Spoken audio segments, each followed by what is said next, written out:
Baik, saya Agustina Nababan selaku presentator pertama akan menjelaskan materi tentang konsep dasar perencanaan dalam manajemen. Perencanaan adalah proses dasar di mana manajemen memutuskan tujuan dan cara mencapainya.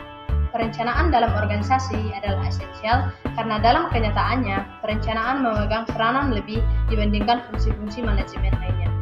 Nah, kenapa perencanaan itu penting? Perencanaan dilakukan guna mencapai yang pertama, protective benefit, yaitu dihasilkan dari pengurangan kemungkinan terjadinya kesalahan dalam pembuatan keputusan. Yang kedua, positive benefit. Ini dalam bentuk meningkatnya sukses pencapaian tujuan tim dalam organisasi. Baik, saya Septiana sebagai presentator kedua akan menjelaskan tentang apa saja fungsi perencanaan. Ada 4 fungsi perencanaan, yaitu yang pertama, mengimbangi ketidaktentuan dan perubahan. Ketidaktentuan dan perubahan situasi di kemudian hari membuat perencanaan menjadi suatu keharusan. Hari depan sangat jarang pasti, dan makin jauh hari ke depan, hasil keputusan harus dipikirkan, makin berkuranglah kepastiannya. Kedua, memusatkan perhatian kepada sasaran. Karena setiap perencanaan yang dibuat ditujukan pada arah pencapaian sasaran, maka tindakan perencanaan itu sendiri memusatkan perhatian kepada sasaran tersebut. Yang ketiga, memperoleh operasi yang ekonomis. Perencanaan sangat meminimalkan biaya karena perencanaan telah memberi tekanan kepada operasi yang efisien dari segi ketepatan. Yang keempat, memudahkan pengawasan. Para manajer atau pimpinan tidak bisa memeriksa jalannya pekerjaan bawahan tanpa mempunyai tujuan dan program sebagai ukuran. Pengawasan tidak dapat dilakukan tanpa rencana untuk dipakai sebagai standar.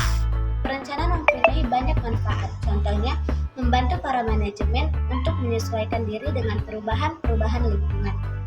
Peran tujuan dan rencana dalam proses perencanaan. Tujuan adalah hasil akhir yang diharapkan dapat diraih atau dicapai oleh individu, kelompok, atau seluruh organisasi. Dari segi keluasan dan waktu, pencapaian tujuan dibedakan menjadi 3, yaitu yang pertama tujuan strategis.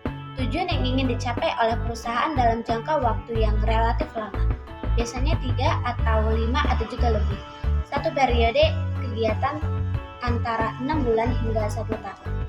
Baik, saya Tia Wahyuni sebagai presentator 3 akan menjelaskan tentang rencana dan kendala-kendala dalam perencanaan.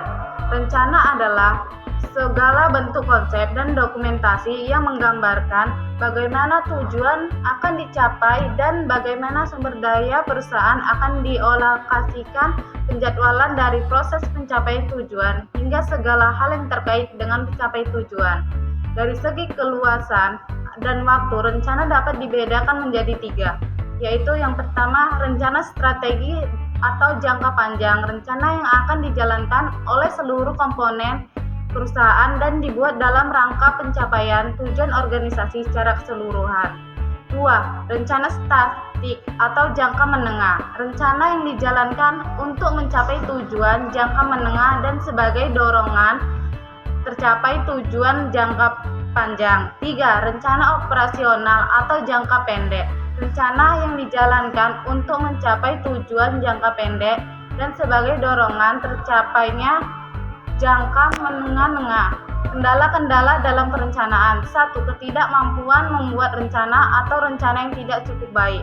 Tentu saja tidak semua manajer otomatis memiliki kemampuan membuat perencanaan. Faktor penyebabnya adalah kurangnya pengalaman, pendidikan, atau bahkan karena diajari atau tidak memiliki pengetahuan tentang membuat rencana yang benar.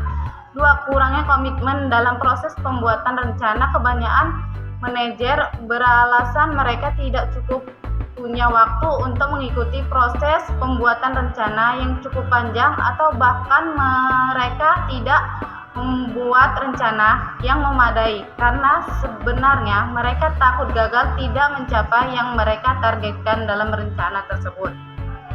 3. Lemahnya informasi. Karena yang menjadi dasar dalam sebuah rencana adalah informasi, maka bagaimanapun canggihnya seorang manajer dalam teknik pembuatan rencana, namun apabila informasi yang digunakan dalam penyusunan rencana tersebut kurang memadai, maka rencana tersebut juga akan kurang bermutu dan bahkan rencananya gagal. 4. Terlalu fokus pada masa kini. Seorang manajer seharusnya memiliki gambaran besar dalam benarnya tentang masa depan dan sasaran-sasaran jangka panjang yang ingin diraih saat menyusun sebuah rencana. 5. Terlalu mengandalkan diri dan pada bagaimana perencanaan. Banyak perusahaan yang memiliki bagaimana perencanaan dan pengembangan tersendiri. Bagian ini yang memiliki penelitian, studi, membangun suatu model, percobaan dan lain-lain. Tetapi sesungguhnya tidak mengembangkan perencanaan itu sendiri, hanyalah merupakan alat bantu yang dapat dimanfaatkan oleh manajer dalam membuat rencana, apalagi menyusun sebuah organisasi, tetaplah tanggung jawab manajer. 6. Memusatkan perhatian pada faktor-faktor yang dikuasai.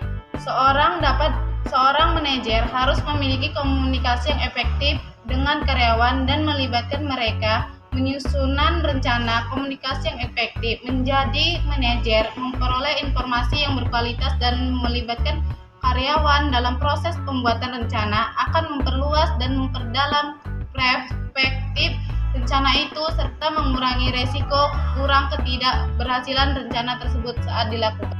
Baik, saya Sipra Valencia Sombing selaku presentator keempat akan menjelaskan materi tentang penyelesaian masalah dan pengambilan keputusan. Pengambilan keputusan merupakan hasil proses pemikiran yang berupa pemilihan satu di antara beberapa alternatif yang dapat digunakan untuk memecahkan masalah yang dihadapinya. Adapun proses pengambilan keputusan yaitu sebagai berikut. Yang pertama, penemuan masalah. Tahap ini merupakan tahap mendefinisikan masalah dengan jelas, sehingga perbedaan antara masalah dan bukan masalah, misalnya isu, menjadi jelas.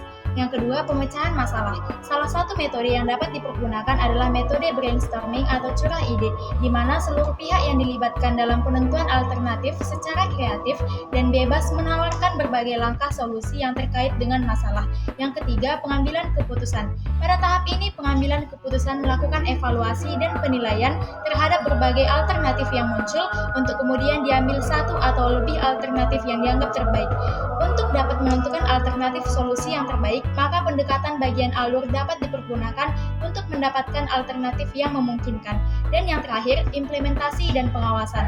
Pada tahap ini ditentukan siapa, apa saja, dan bagaimana alternatif tersebut akan dijalankan.